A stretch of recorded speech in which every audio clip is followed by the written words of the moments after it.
Hello students, welcome back to our channel amazing learning with Vidya Mandir. इस video में हम देख रहे हैं बोर्ड एग्जामिनेशंस के पॉइंट ऑफ व्यू से एल्जीब्रा चैप्टर 3 के कुछ इंपॉर्टेंट क्वेश्चंस। वीडियो में चल रहा है क्वेश्चन नंबर 7। क्वेश्चन में दिया है in an AP the sum of three consecutive terms is 27 and their product is 504। Find the terms. और यहां पे कुछ नोट भी हमें दिया है कि assume that the three consecutive terms in AP are A minus D, A and A plus D. तो ये एक्चुअली हमें बहुत हेल्प कर रहा है। पर लेट से आपको कभी सेम टाइप का क्वेश्चन आता है और अगर ये नोट नहीं दिया है तो आपको ये समझ जाना चाहिए कि जब भी थ्री कंसेक्यूटिव टर्म्स और उनके सम ऐसे कुछ क्वेश्चन दिए हैं तो हमें एपी के थ्री कंसेक्यूटिव टर्म्स ऐसे ही डिफाइन करना है, जो कि एक सेंट्रल नंबर होगा। First number will be A minus D and the third term will be A plus D. इससे होगा क्या, बेसिकली आप जब भी इन तीनों नंबर्स को प्लस करोगे ना तो ये डी ऑटोमेटिकली नलीफाई हो जाता है और सिर्फ आपको इक्वेशन मिलता है in terms of A, and A आप इजीली यहां पे निकाल सकते हो। तो लेट से हम स्टार्ट करेंगे। As per given, let three consecutive terms of AP be A minus D, A and A plus D। Let से हम इसे ब्रैकेट्स लगाएंगे। तो हमने क्या किया यहां पे, सेकेंड वाले टर्म को A बोला है, जो फर्स्ट वाला टर्म है वो A माइनस डी लिया है एंड A प्लस डी लिया है थर्ड वाला टर्म। नेक्स्ट हमें यहां पे दिया है the sum of the three consecutive terms is 27, मतलब इन तीनों नंबर्स का सम जो है वो हमें 27 यहां पे दिया हुआ है। तो हम लिख सकते हैं as per the given data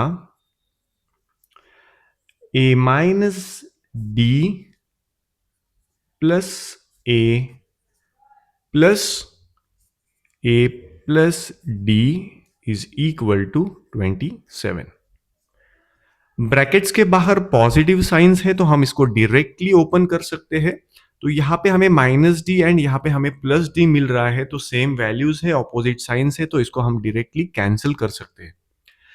तो यहां पे एलएचएस में बचता है a plus A, that is therefore thrice of a is equal to 27। तो a का वैल्यू हमें मिलता है 27 divide by 3 which comes out to be 9। तो a का वैल्यू हमें यहां पे 9 मिल चुका है। इसे हम हाईलाइट करेंगे। नेक्स्ट हमें दिया है एंड या प्रोडक्ट इज 504, मतलब ये जो तीन नंबर्स है इनका प्रोडक्ट 504 है। तो हम यहां पे लिख सकते हैं again product of the numbers is equal to 504, therefore a minus D multiplied by a multiplied by a plus D is equal to 504। तो ये जो वैल्यू ऑफ a हमें मिला है, लेट से हम इसे इक्वेशन 1 कहेंगे और इस वैल्यू को हम सब्स्टिट्यूट करेंगे इसके अंदर में। So therefore we get 9 minus D into 9 into 9 plus D is equal to 504। इसे आपको बहुत स्टेप बाय स्टेप जाना है, यहाँ पे कोई भी स्टेप हमें स्किप नहीं करना है, क्योंकि इतना इजी समय अगर स्टेप स्किप करेंगे तो कुछ ना कुछ यहाँ पे सिली मिस्टेक होने के चांसेस बनेंगे और उसे हमें अवॉइड करना है। यहाँ पे इस 9 को हम डायरेक्टली यहाँ पे ट्रांसपोज कर सकते हैं, क्योंकि यहाँ पे हमें ये पता है कि 504 is a multiple of 9। So therefore we can write that 9 minus D into 9 plus D is equal to 504 divided by 9। यहाँ पे हमें a plus D into A minus D वाला कुछ आइडेंटिटी दिख रहा है, तो हम यहाँ पे इसको डायरेक्टली लिख सकते हैं A square minus B square form में इज इक्वल टू, और यहाँ पे सिंप्लीफाई करने के बाद हमें मिलेगा 9 5 जा 45 एंड 54, दैट इज 9 6 जा 54। तो हम यहाँ तक पहुंच गए हैं। तो आगे हम लिखेंगे 9 स्क्वायर की जगह पे 81 minus D square is equal to 56।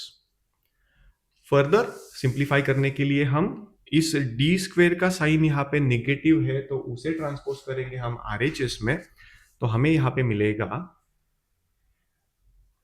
Therefore 81 minus 56 is equal to D square. तो 56, 66, 76, 86, तो यहाँ पे 25 हमें मिलता है, तो डी स्क्वायर का वैल्यू हमें 25 मिल रहा है। Therefore D square is equal to 25 and taking square roots on both side we will get D will be either +5 और -5। तो लेट्स से हम इसे भी हाईलाइट करेंगे।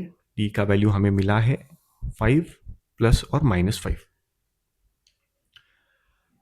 फर्दर हमें फाइंड क्या करना है, फाइंड द टर्म्स।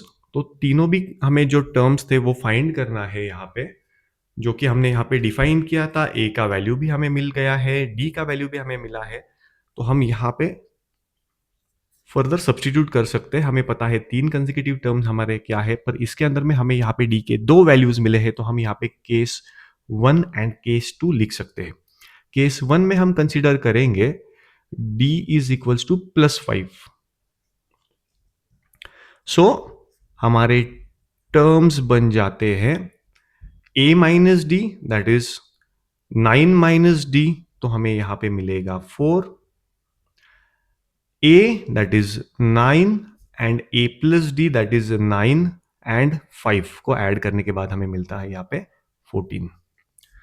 केस 2 अगर हम देखें, केस 2 जिसके अंदर में d का वैल्यू हमें लेना पड़ेगा -5, सो टर्म्स विल बी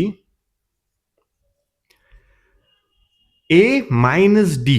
तो अगर आप देखोगे a that is 9 minus and minus of 5, तो यहां पे इंटीजर्स के साइंस को हमें संभालना है, तो यहां पे वो बन जाएगा टर्म 9 प्लस 5, तो यहां पे 14 हमें पहला टर्म मिलेगा। a तो 9 है and the third term will be a plus D that is 9 minus 5, तो यहां पे हमें 4 मिल जाता है। अगर आप दोनों भी केसेस को देखोगे तो कुछ नहीं हो रहा है, बस टर्म्स का सीक्वेंस जो है वो फ्लिप हो रहा है, बट आंसर में हमें ये दोनों भी लिखना पड़ेगा। सो फाइनली जो पूछा था फाइंड द टर्म्स, तो हम स्टेटमेंट फॉर्म में यहां पे लिखेंगे आंसर में the terms are the 3 consecutive terms are either 4, 9, 14 और जो सेकेंड केस में आंसर हमें मिला है 14, 9, 4। इसे हम ब्रैकेट भी लगा सकते हैं तो ज्यादा इजीली हमें समझ में आ रहा है। तो फाइनल आंसर हमें मिला है, फाइनल आंसर को हम यहां पे हाईलाइट करेंगे एक बॉक्स लगा के। बहुत सी केसेस में कुछ यहां पे एक इंपॉर्टेंट नोट में शेयर करना चाहता हूं। बहुत से केसेस में देखा गया है कि बच्चे ए और डी को लिखने में बहुत गड़बड़ कर रहे हैं। मतलब जो स्मॉल ए है, यहां पे कुछ इंपॉर्टेंट नोट हम लिख सकते हैं कि ए को आप लिखो जो ए ही दिखे। कुछ बच्चे ए को ऐसा लिख देते हैं और गलती से उसे आगे इंटरप्रेट करते टाइम डी ले लेते हैं, तो वो वापिस कंफ्यूजन बढ़ जाता है और आपके सिली मिस्टेक्स के चांसेस बढ़ रहे हैं। तो इसको आपने टोटली अवॉइड करना है। आपको डी क्लियरली डी के जैसा ही लिखना है। बहुत सी केसेस में बच्चे 1 भी लिखते हैं ना, तो 1 कुछ ऐसा लिखने का ट्राई करते हैं, इसको आपको टोटली अवॉइड करना है। 1 सिर्फ आप एक वर्टिकल लाइन ड्रॉ करोगे, स्टैंडिंग लाइन जिसको हम बोलते हैं। क्या होता है 1 लिखते टाइम कभी आप बहुत फास्ट लिखते हैं तो 1 का कभी 2 गलती से दिखना चालू हो जाता है और वापस आपका कैलकुलेशंस यहाँ पे रॉन्ग जाते हैं। तो यहाँ पे स्ट्रिक्टली आपको 1 एक स्टैंडिंग लाइन ही लिखना है। जब आप 7 लिखोगे तो आपको ध्यान रखना है 7 ऐसा या ऐसा नहीं लिखना है। आपको 7 स्पेसिफिकली ऐसा लिख के एक हॉरिजॉन्टल कट यहाँ पे देना है। आप जब 9 लिखोगे तो आप वेरी स्पेसिफिकली आपको ऐसा ही 9 लिखना है। बहुत से बच्चे ऐसा ऐसा ऐसा पता नहीं क्या करते हैं और उसको बाद में कुछ अलग नंबर प्रेडिक्ट करके वो कैलकुलेशन रॉन्ग हो जाता है। सिमिलरली 6 जब आप लिखोगे तो स्पेसिफिकली 6 को ऐसा ही लिखना है। बहुत से बच्चे ऐसे ऐसे करते टाइम कब वो 6 को ऐसा 0 मान लेते हैं हमें पता ही नहीं चलता है। तो ये बेसिक चीजें हैं, अगर आप इसको ध्यान में लोगे, इसको कंसीडर करोगे, तो आप बहुत से सिली मिस्टेक्स को अवॉइड करके एक्स्ट्रा मार्क्स इजीली यहाँ पे कवर कर सकते हो। होप ये वीडियो आपको अच्छा लगा है। इस टाइप का प्रेजेंटेशन आपको रखना है आपके बोर्ड एग्जामिनेशंस में, ताकि आपको मार्क्स बहुत इजीली मिलते जाए। Thank you.